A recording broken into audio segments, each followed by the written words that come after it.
আজকে আমি রুবায়াত ফাতেমা তনি হিসাবে যে পরিচিত বা সানবিজ বাই তনির ওনার হিসাবে যে সোশ্যাল মিডিয়ায় পরিচিত বা সবাই আমাকে চিনে, এটার কারণটা কি? আমি কিন্তু ক্যামেরার পিছনে কাজ করতাম, ক্যামেরার সামনে কাজ করতে আমি ভয় পেতাম।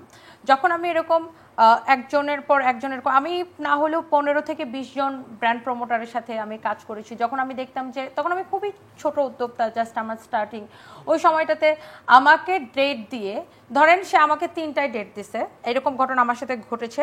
একজন হচ্ছে যে ব্র্যান্ড প্রমোটার, সে আমাকে 3টায় ডেট দিছে। আমি কি যে তাকে আমি পে করতেছি 40,000 টাকা ফর 1 আওয়ার। সো আমি এটার জন্য ডেফিনেটলি আমার পিছনে আমি একটা বড় স্টক রেডি রাখবো।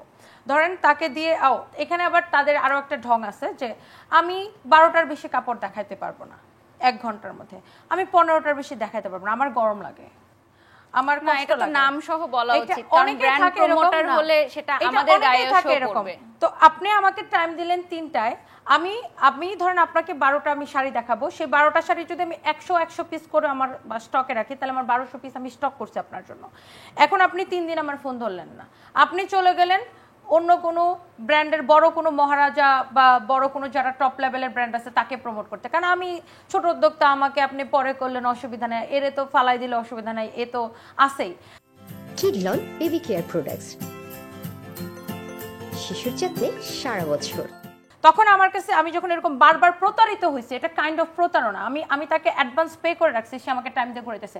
ওইদিকে কি আমার স্টক আটকে আছে, আমার সাপ্লায়ার আমাকে প্রেশার দিতেছে, আমি পেমেন্ট করতে পারতেছি না। এইদিকে আমি তার জন্য সারা দিন বসে আছি, সে কখন আমার লাইভে আসবে, ওইদিকে সে আমার ফোন ধরতেছে না। সেই ক্ষেত্রে আমার কাছে একটা দিন মনে হয়েছে যে এই মেয়েটার মধ্যে কি আছে যে জিনিসটা আমার মধ্যে নাই। ওকে মানুষ দেখবে, আমাকে কেন মানুষ দেখবে না? একদিন এদের সবার থেকে অনেক বেশি মানুষ আমাকে দেখবে এবং আমাকে মানুষ চিনবে। তখন আমি আয়নার সামনে যেয়ে প্র্যাকটিস করতাম যে আমি কিভাবে লাইভে যেয়ে কথা বলবো। এবং আমার মধ্যে একটা ধারণা ছিল যে না, আমাকে একদম গুছায়া সংসেজে কথা বলতে হবে। পরে আমি যখন দেখছি যে না, আমি যেটা ওটাই আমি কথা বলবো, আমি যেরকম বাসায় কথা বলে আমি নর্মাল কথা বলবো, এটাই মানুষ আসলে গ্রহণ করে। মানুষ আসলে আর্টিফিশিয়াল বা মেকি কোনো কিছু মানুষ পছন্দ করে না, মানুষ ন্যাচারাল জিনিসটাই পছন্দ করে। সো এরপরে ওই জায়গা থেকে আমি কিন্তু উঠে আসছি। কিডলন বেবি কেয়ার প্রোডাক্টস, শিশুর যত্নে সারা বছর।